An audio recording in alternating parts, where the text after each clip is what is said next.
Some people see the world as it is. Steve Jobs was not one of them. He saw the world as it could be. Smaller, simpler, more beautiful, more connected. This is the story of a man who changed computers, music, phones, movies, and the way we live every single day. Not because he was perfect, but because he believed that dreams deserve to be built. Let your English bloom. Let your mind open too.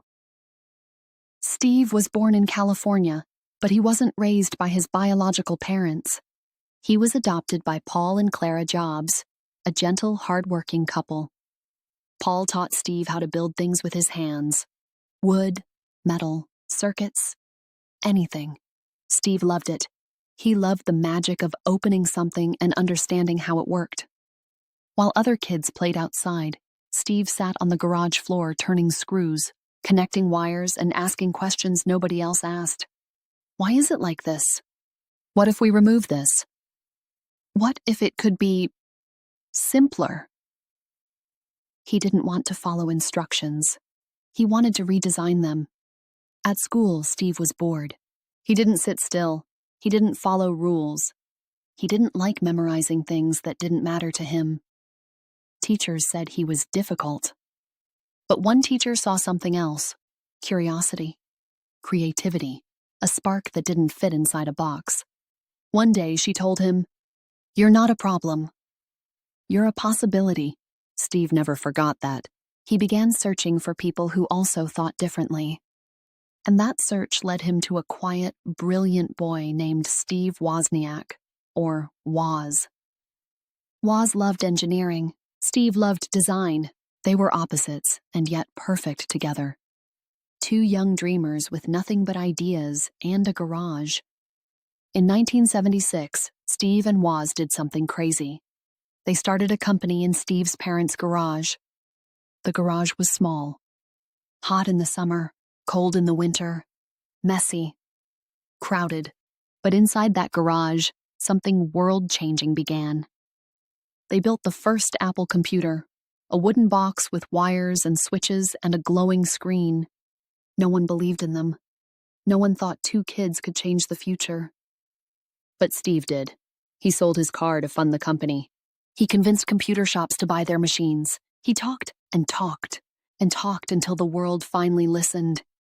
And slowly, Apple grew. But success doesn't stay smooth forever. By the 1980s, Apple was huge. Their computers were different, simple, friendly, beautiful. Steve pushed for perfection. He could be intense, demanding, hard to work with. He wanted products that made people say, "Wow." But the board of directors did not like his style. They wanted control. They wanted stability. And one morning, at just 30 years old, Steve Jobs was fired from the company he founded. The newspapers laughed. Investors celebrated. People said, "He's finished. He got lucky. He's nothing without Apple." For a while, Steve believed them. He felt humiliated, lost, empty. But sometimes, life pushes you down, so you can stand up stronger than before. After leaving Apple, Steve had a choice: give up or begin again. He chose again.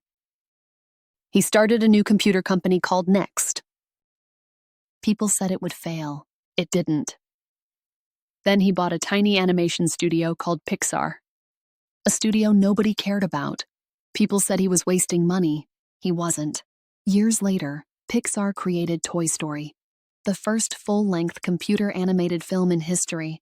It changed movies forever. And suddenly, Steve wasn't a failure. He was a visionary.